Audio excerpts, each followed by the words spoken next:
Salut à tous et bienvenue dans un nouveau numéro de On en parle ou pas. Numéro 5, c'est comme ça que ça se dit, hein les gars? Allez, C'est number ça. 5. Number Salut tout le 5, monde. yes, salut. Et on va aller dans le vif du sujet, hein. Hop, 30 minutes devant nous pour parler des finales régionales latines, USA, parler un peu rapidement du classement CPT là actuel, et également de l'annonce de Capcom durant les finales régionales USA, Gookie, et voilà. En tout cas, comment allez-vous messieurs? Moi, je suis au max. Vous êtes au Nickel, max? hein, Je suis au max. Nickel. Je suis bien malgré le temps pourri, il fait nuit tôt, tout ça. Non, ça va, je kiffe. Ok, très bien. Donc on commence tout de suite. J'ai une première question pour Will Tupac, direct. Oui. Comment s'est déroulé les finales Amérique latine?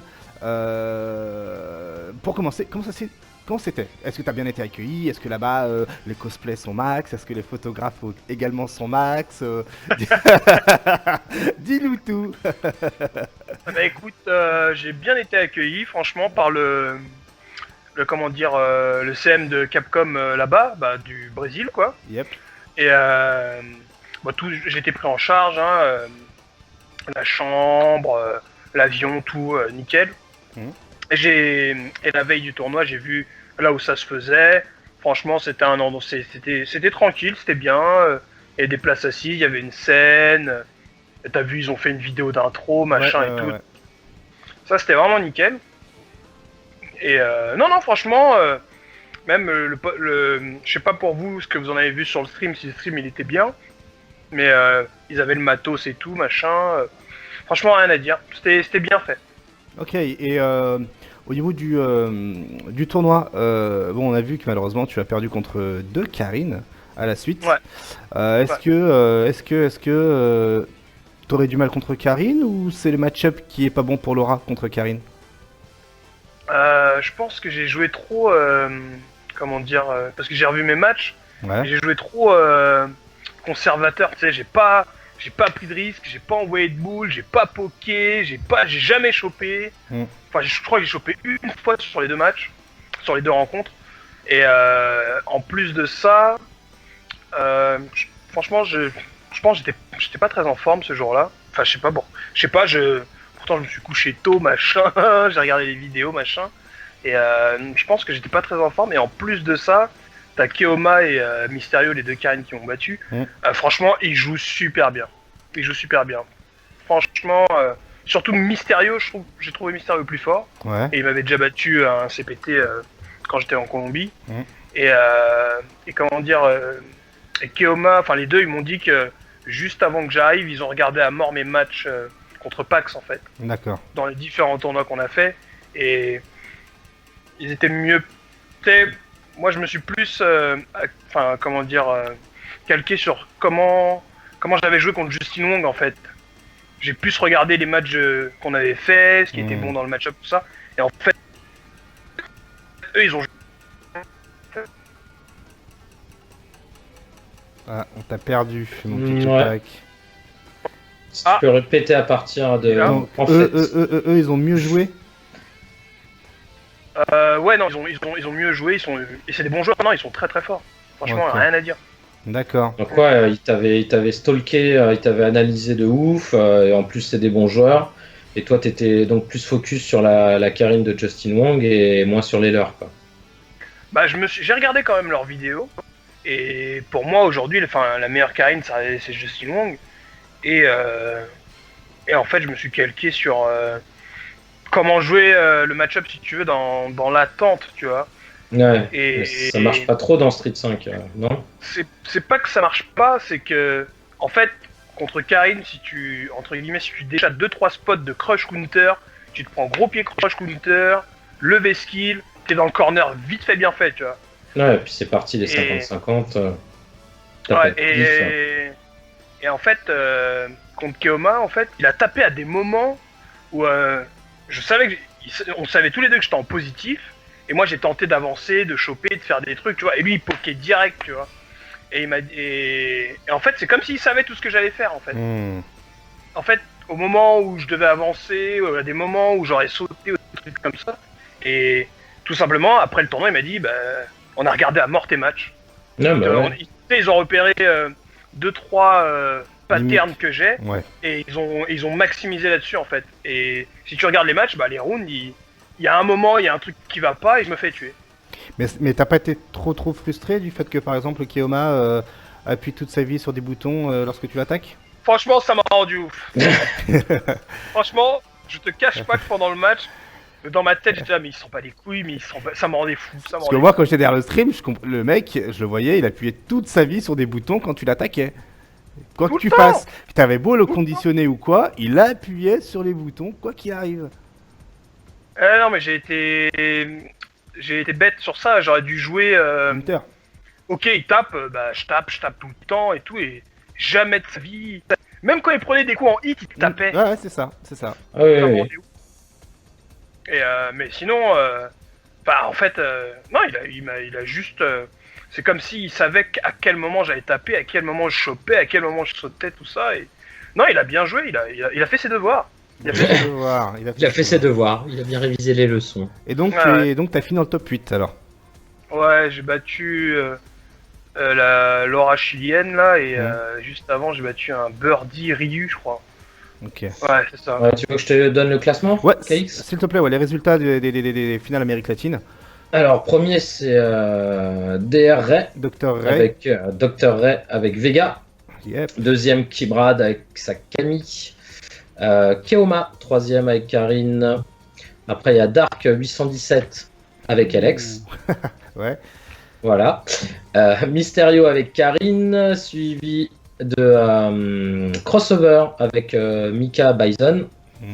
Et Will Tupac, ex-aequo avec Beck qui jouait Nash. Yes, d'accord, ok. Donc du coup, c'est Dr. Ray qui passe Capcom Cup Finals 2016. Dr. Ray qui est du pays là-bas, qui est brésilien, qui est... Non, il est quoi? Il est de République Dominicaine. Ok, République Dominicaine. Ouais, quand même. C'est sympa pour eux, un représentant. Mais franchement, son clos, il rigole zéro. Zéro, ouais. Je sais pas si vous avez vu les matchs, mais il rigole zéro son clos. Moi, malheureusement, j'ai tout raté. C'était en semaine et j'ai pas pu. C'était chelou d'ailleurs que ça soit comme ça en semaine et pas le week-end. Tu sais pourquoi c'était mercredi, Tupac? Non. Ok, d'accord. Et moi, j'ai cru que c'était, dans un salon ou... Tu sais, un peu comme à Milan ou comme le truc Red Bull machin. Et non, ça avait rien. Je sais pas pourquoi ils ont mis... ils ont fait le truc en pleine semaine. Peut-être que c'était les vacances à ce moment-là. Allez savoir. Ok. Ensuite, on a eu le Battleground de Red Bull. Battleground, les finales USA, dans lequel on a vu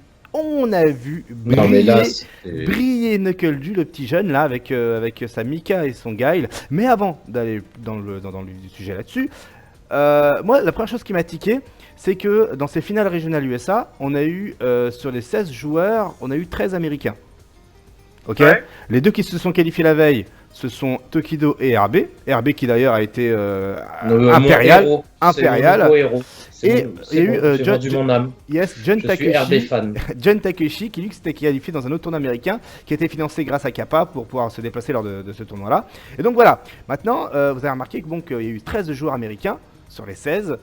Contrairement à l'Europe où on a eu moins de représentants européens, on a eu plus d'étrangers. On a eu Xian, on a eu Daigo, on a eu Sako, Bonchan, etc. Est-ce que vous pensez qu'il va falloir peut-être changer les règles là-dessus? Je sais qu'on était déjà revenu il y a 2-3 semaines. On en avait parlé, ouais. Mais là après... Oui, bien sûr, faudrait un moment ou un autre. Enfin, je sais pas s'il faudra changer les règles ou quoi, mais s'il y a 13 Américains... à leur finale, et qu'il y avait plus de Japonais ici, moi je pense que les tournois américains sont plus durs. Tu penses qu'ils sont plus durs? Oui, parce que il y a plus de joueurs, déjà, ouais. Et c'est simple, tu regardes les CPT qu'il y a eu en Europe, la plupart ça dépassait pas les 80 joueurs, tu sais, le ranking, je parle des rankings, moins long. Ça dépassait pas les... Ouais, c'était 80 joueurs, pas plus, tu vois. Là-bas au State, quand il y a un ranking, ils sont 600, 500, tu vois. C'est la même envergure que des premiers events, de toute façon. Exactement. Et puis, au niveau global aussi, il y a plus de joueurs forts là-bas que de joueurs forts en Europe, tu vois. D'accord. Tu vois, globalement, il y a plus de gens relous à tuer. Donc, c'est simple, si les Japs, ils sont venus en Europe, ils se sont dit, bon, ça va être plus simple de prendre des points là-bas ou de prendre un spot. Et ça, Ouais, mais bon, les Japs sont aussi venus aux États-Unis. Dans le Last Chance, il y avait Daigo, il y avait Ponchan, il y avait dans les Last Tokido. Chance. Ouais, bien sûr. Dans les Last Chance. Oui, ils sont venus dans les Last Chance, bien sûr. Mm. C'est plus simple, c'est mieux pour eux de venir à un Last Chance que d'essayer de venir à plusieurs rankings et Pour des c'est petits plus points, ouais. rentable. Ouais, Ouais, c'est c'est vrai. plus rentable. Donc voilà, donc. D'accord. non. Ok. Donc en gros, nous sommes les sacs des Japonais, ça j'ai compris. Et donc Knuckle 2, voilà, avec son Guile et sa Mika, vraiment, il a été complètement OP. Malgré sa défaite dans le premier match face à Tokido, il avait perdu 3-1, je crois, ou 3-0. Du coup, il a fait tout son parcours en Losers Bracket. Et il a rencontré Flash, Chris Atarian, Alucard, Kebra, Justin Wong et Punk aussi. Punk, révélation également du tournoi, là, la Karine. Ah, il y en a pas eu qu'une révélation. Moi, j'ai trouvé aussi le petit vagabond bien solide avec son Ah, mais mécanisme. Vagabond, il est connu, hein, Vagabond. Ouais, il est connu, mais pas plus que ça, quoi. Si, il va pas. c'est vrai il fait quasiment tous les rankings. Hein. Ouais, mais pas aussi clair, aussi net. Je l'ai trouvé vraiment plus carré, quoi. Ouais. Et Punk aussi, il a super bien joué de ouf. RB, mon héros. Incroyable, RB avec ce rien. Mais enfin, rien. Je pense qu'il qui a marche un surpris les petit gens. peu. Ouais. Je pense que- Pour moi, je mets surtout tout ce qu'il a fait sur le coup de on connaît pas et la surprise. Justement, c'est bien que tu parles du rien, c'est un personnage de DLC. Pour vous aujourd'hui, là, j'ouvre une parenthèse avant de continuer ce que j'étais en train de déblatérer. Pour vous, sur les persos DLC, sur les 6 persos DLC, quel est le plus fort, quel est le plus faible dans les persos DLC aujourd'hui? Plus fort c'est Guy, plus faible c'est Jory. Tout simplement. Et rien, tu le mets où à peu près? Dans la surprise? Dans le slot surprise? Urien, on va dire, je le mets. Enfin, il y a quoi 6 persos, c'est ça? Ouais, Donc c'est je ça. le mettrais. Ouais, troisième ou ou quatrième, ouais. Deuxième, tu mettrais? Alors il y a Guile, Alex, Ibuki, Jory, Urien et. Ouais, deuxième, moi. Non, il y a qui d'autre? Putain, il en manque un là. Et Boxer, il y a Boxer. Boxer, ouais. Voilà. Ah oui, boxeur. Voilà, je mettrais le top 3, c'est Guile, Boxeur, Urien. Boxer, Urien, pour moi. Ouais. Guile, boxer, rien. Ok, très bien. Ça marche. Donc oui, effectivement. Donc toi, pour toi, Tupac, c'est la surprise. Et toi, Drus, vu que tu été impressionné par RB et son rien, qu'est-ce que tu penses du rien là, enfin de son jeu RB? C'est parce qu'il est fort ou c'est parce que justement comme Tupac, déjà, il c'est est la surprise? Ah non, déjà il est fort. Il est fort. Archi fort de ouf, il maîtrise tout du rien. Tu vois que le mec il a taffé des phases que t'avais pas forcément vu en vidéo pour surprendre les gens, etc. Des resets dans tous les sens. Ok, là ça passe, maintenant ça va être analysé, mais je pense qu'il en a encore sous le capot, qu'il va sortir d'autres choses parce que la mécanique du rien ça donne tellement de possibilités que ça peut vraiment surprendre et pas qu'une fois pour moi. Il maîtrise un petit peu le loop. Qu'il a commencé à sortir en match. Ouais, après, Urien, c'est un perso ultra solide, mais comme on a pu voir sur pas mal de matchs, il a des distances où il a vraiment des galères d'entière. Dans les vraiment mi-distance, quand t'es presque cross-up, pas cross-up, il y a vraiment une distance comme ça, un peu comme dictateur, où t'as rien en entière. Il faut que tu sois au taquet de ouf pour faire un dash avant ou un dash arrière, ce qu'il a essayé de faire plusieurs fois. Donc ça va jouer surtout là-dessus. RB j'ai kiffé, donc c'est archi violent. Donc il y avait Punk, Vagabond aussi, c'est vraiment les joueurs qui m'ont impressionné. Et bien sûr forcément celui qui a gagné, Knuckle 2, qui était d'une solidité mais violente, alors que il était contre Tartarian là, Tartarian, Yep. je sais pas exactement son nom. Il y avait balle de match pour les deux, 0 vital pour les deux. Il nous sort une phase, Sauvi de l'eau, caché derrière ses Sonic Boom. Il était mort, c'était pareil. Hein. Mais il a gagné, il a continué. Et c'est énorme d'avoir un tel sang-froid et d'arriver jusqu'en haut, à se taper un Tokido qui était archi chaud. En grande finale, ça sent J'étais persuadé qu'il allait se faire détruire par Tokido. Mais finalement, il a gagné 3-1, puis 3-0. Il reset. Et c'était beaucoup trop violent. Et donc, c'est bien que tu en parles. Donc, du coup, grâce à sa victoire, la règle de CPT des Capcom Pro Tour dit que lorsque c'était déjà qualifié Capcom premier event, mais que tu es également qualifié en ranking et que tu fais tes finales régionales et que tu remportes justement les finales régionales, tu libères ton slot premier event. Ce qui fait que dans le global, ça ouvre une place supplémentaire pour Ryan Donc Hart. Ryan, Voilà, ce qui fait que CCL, Luffy et Crimson passent en global, et ce qui permet à Problem X et à Ryan Hart de se qualifier pour le Capcom Cup, ce qui ramène à 5 le nombre de joueurs européens qui représenteront l'Europe lors des finales Capcom Cup. Du coup, c'est qui le 6ème? Phenom.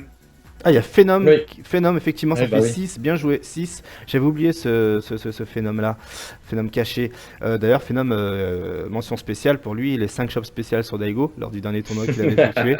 Voilà. Oui. Et donc, ma question est, est-ce que Guile serait finalement OP dans le jeu? Et est-ce que tu vous classeriez tous les deux la combinaison Hermika-Guile, une combinaison parfaite pour gagner des tournois? Ah bah ouais. Oui, oui, bien sûr. Déjà, la première question, c'est... Donne-moi le match-up négatif de Guile. Bah, bonne question. Bonne question, vu que maintenant Knuckle-Doo a enfin montré, avec un peu aussi Amstel Daddy, que Guile pouvait être solide et jouer comme les anciens Street Fighter. Hein. En tout cas, Ryu, ça lui pose pas de problème, hein, ça c'est garanti. On a vu ça, ouais. Ça lui pose pas de problème. Maintenant, bon, je suppose qu'au Japon, après là, j'ai pas de Guile japonais violent en tête, vu que de notre côté de l'Europe, on sait pas tout ce qui se passe là-bas, et qu'il y a plus trop, comme avant, les salles d'arcade où on pouvait vraiment zioter, ils streamaient quelques matchs et compagnie. J'espère que ça va revenir avec l'arrivée de Street 5 en arcade. On sait pas en fait s'ils ont des Guiles de ouf là-bas au Japon. Il doit y en avoir, c'est évident. Mais est-ce que les Japs étaient préparés contre Guile? Bonne Je question. pense que le prochain tournoi, là, c'est bon, Canada Cup, ok. Là, il enchaîne deux de suite. À la Et séquence. il a gagné un ranking juste avant.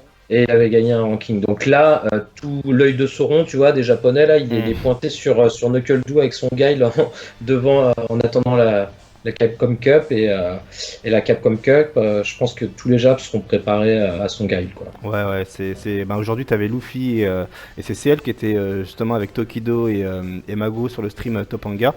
Et Tokido, là encore, en travers de la gorge de Guile. Et il a annoncé qu'avec pas mal de Japonais, effectivement, ils vont s'entraîner pour un peu faire face à Guile. Et d'ailleurs, tu avais aussi Daigo. Et ça fait les affaires de qui, d'après vous? De quoi? Tout ça. Les événements, les derniers événements. Qui c'est qui, bizarrement, en ce moment, on n'entend pas trop parler de lui. Pourtant, c'était un peu un tueur au début de Street 5, il gagnait tout. Infiltration. Certaines infiltrations. Moi, je le trouve tellement en mode ninja en ce moment. Bah, il a essayé de sortir son Rachid, mais malheureusement, ça n'a pas fait l'affaire.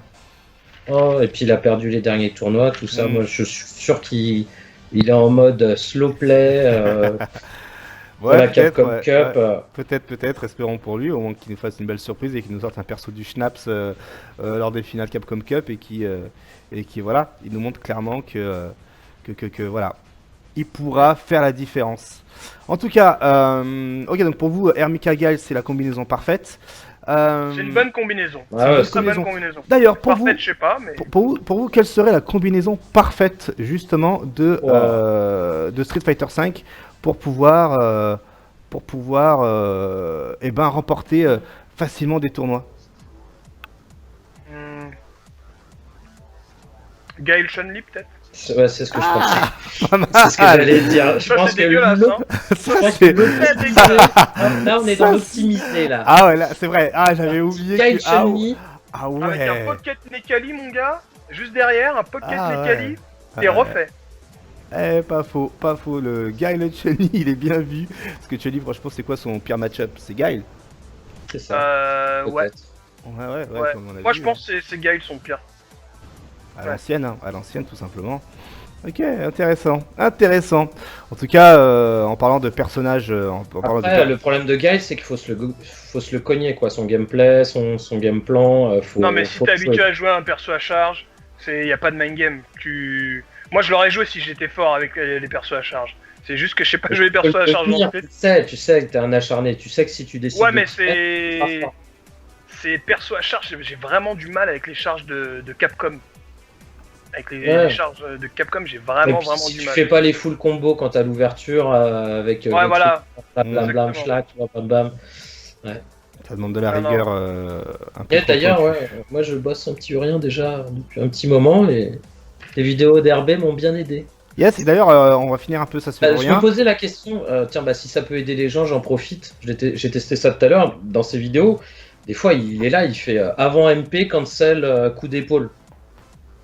Alors que le coup d'épaule, c'est une charge. À rien de secondes, Ouais, il t'avances. fait charge buffering. Voilà, donc en fait, il fait.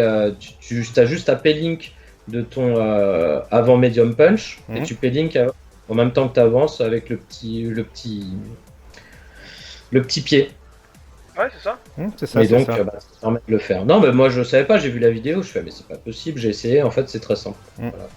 Et donc on parle, pour finir un peu sur rien, pour vous, vous pensez que d'ici quelques semaines, rien s'est cramé au vu des phases?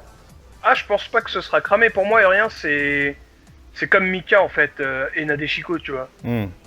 Tu peux savoir, mais faut choisir devant ou derrière, et lui faut choisir aussi overhead ou pas, ou chop ou pas.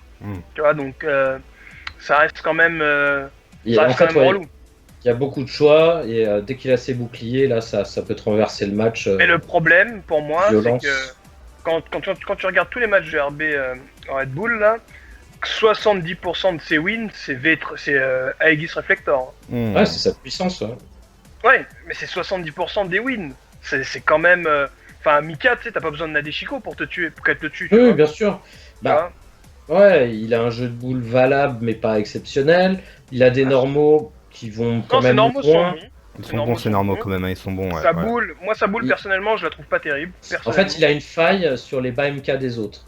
Le seul truc qui gagne contre les bas MK, c'est le arrière gros pied. Et qu'il faut voir un peu l'avenir. Ouais, quand il fait son il est lent à partir et tout ça. Donc moi je sais que je sens un peu de gêne quand les mecs gèrent bien leur BMK. Et il a pas de cross-up. Il a pas de cross-up. C'est une horreur. Ça c'est une horreur. Bah, combien de fois tu te retrouves dans le dos du mec? Ah bah non, c'est pas. Il lui faut un cross-up. C'est comment enfin c'est. Bah si. Et Urien n'a jamais eu de cross-up. Voilà. Ça je savais pas, ben voilà. Il n'a jamais eu de cross-up de sa vie, Urien. Ok, très bien. Ensuite, dernière partie, on va terminer sur l'annonce de Capcom lors de la fin du Battleground. Les vendages d'âme, ouais, les vendages vendages d'âme. Et donc voilà, ils ont annoncé Gookie, ou plutôt devrais-je dire Shin Gookie, au vu du kanji qui apparaît sur le dos du personnage. Alors, est-ce que, bon, même si nous étions au courant depuis le GX, ça en parlait déjà en interne, lui et un autre personnage qu'on vous révélera en fin d'émission. Est-ce que pour vous c'est une bonne nouvelle de mettre Gookie? Est-ce que également vous pensez que ça va ramener de nouveaux joueurs et monter d'un cran l'intérêt des joueurs pour ce jeu? Et également comment vous imaginez le personnage? Moi je pense que déjà c'est une bonne chose qu'ils mettent Gookie parce que il n'y a pas un Street Fighter qui existe sans Gookie, déjà. Ouais. Et je pense que ça va ramener peut-être des gens, que ça en dit long sur la saison 2. Moi je pense que ça va faire que comme l'a dit Ono, le démarrage de Street 5 qui s'est pas fait très très bien. Bien sûr. Mais je pense que là, avec l'annonce de Gookie, le trailer qu'on va sûrement voir dans les semaines à venir, le gameplay qu'on va voir à la Capcom Cup, les annonces qu'ils vont faire à la Capcom Cup, parce que c'est sûr qu'ils vont en faire. Ouais, grosse annonce, hein. Et je pense que le jeu là, ça va être une dinguerie, c'est sûr et certain. Et puis il va vraiment changer. Ça sent quand même, non, je sais pas si vous êtes d'accord, le gros patch après la Capcom Cup sur plein de modifications. Ça dépend ce qui change. Alors, dans les bruits de couloir, ça parle de correction de petits points en anti-saut pour certains personnages. Putain, ça faut enlever cette merde. Ou petit pied, hein. Petit pied, s'il te plaît. S'il te plaît, Capcom, pour petit pied. Mais apparemment, il y a des petits points en anti-saut qui vont être corrigés. Pour les frames qui vont être diminués. Non, le jeu, il va avoir une toute autre gueule. Et l'arrivée de Gookie et d'autres persos, ça peut être que mortel et bénéfique. Hein. Plus on est de fous, plus on rit, comme on dit. Et comment vous l'imaginez, Gookie, justement? Alors moi, les cheveux un peu plus longs, comme on voit forcément qu'il a les cheveux plus longs, ce qui permettrait un petit V-Trigger Oni, là, une petite transformation DBZ, un peu comme Nekali, ça m'étonnerait pas. Et puis, ça serait marrant qu'il lui remette son ancien coup, parce que on le voit pas souvent, où il fait une sorte de salto, il fait un coup de pied renversé vers l'avant. Ah oui, le Demon Flip. Ouais, il fait un petit salto avant, il fait un coup de talon en retombant, je crois, dans Coup de talon 0, ou coup de palme. Ouais, voilà. Diamond Flip, ouais. Aura du sable, non, pas les Diamond Flip. Oh, vraiment Ouais, le truc. C'est dans Street Alpha 3. Ouais, c'est ça. 3, il fait un Demon Flip et il tombe sur le dos. Ouais, Ah, mais c'est quasiment ça, instant. d'accord, ok. Il est très bas du sol et tout ça. Et Ok, ok. Bah, on le voit comme Gookie, hein, pas beaucoup de vie, mais quand il te sert quoi. Ok. Et ok. Et ensuite, bon, on va terminer sur. Bon, ben, vous savez que, pareil, hein, le GX, on partage les infos qu'on a avec vous.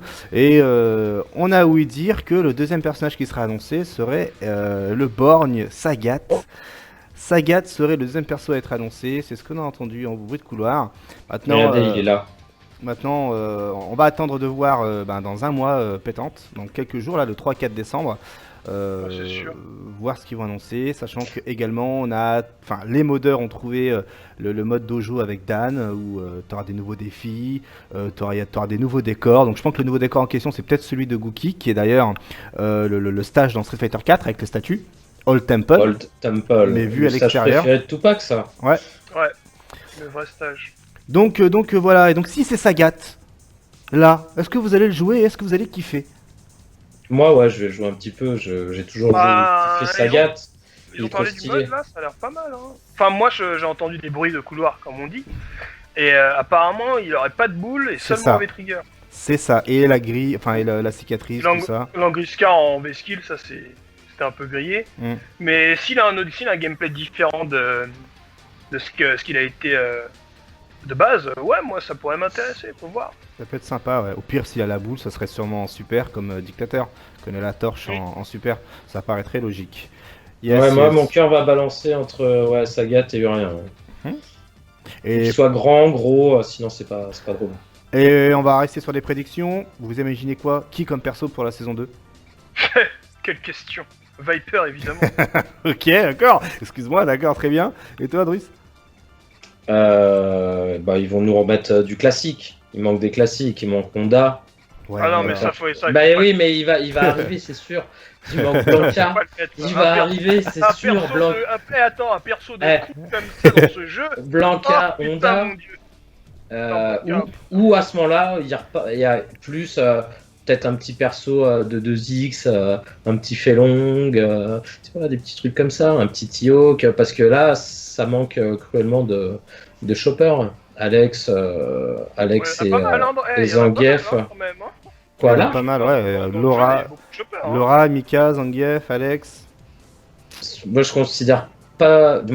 Ils ont des shop spé, mais c'est pas des choppers comme moi je l'entends. Pour moi, il y a deux shoppers, c'est Zangief et Alex.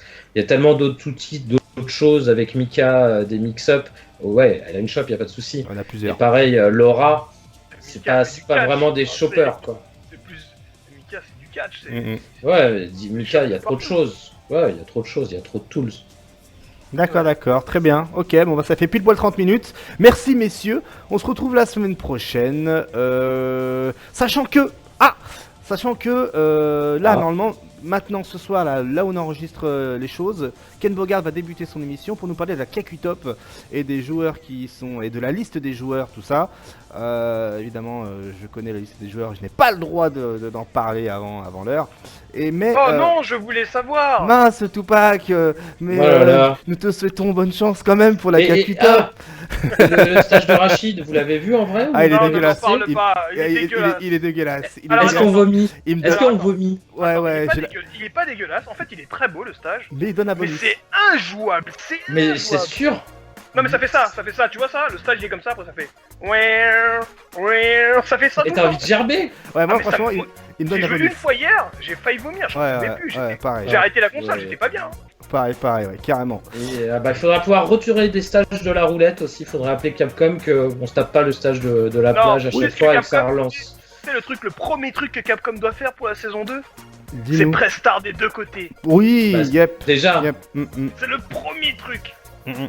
C'est vrai, c'est vrai, c'est vrai. C'est bon, hein, Ouais, Will, c'est bon. les pouces, là, C'est bon. On a tout... depuis qu'on joue au jeu de combat, on fait tous des pouces et on boit tous de l'eau. C'est des conneries, ça. Yes. Ok les gars, merci beaucoup. De toute façon, la semaine prochaine, on va essayer d'avoir Kate Bogard avec nous pour nous parler de la Kakutop, histoire d'un peu de nous raconter, de nous expliquer un peu le nouveau concept, ou s'il y a un nouveau concept, et nous donner les raisons pour lesquelles il a choisi tel ou tel joueur. Merci à vous deux, je vous donne rendez-vous la semaine prochaine. Merci à vous d'avoir suivi ça sur YouTube. Et on vous dit à la semaine prochaine. Bon jeu, éclatez-vous bien et à plus. Des bisous.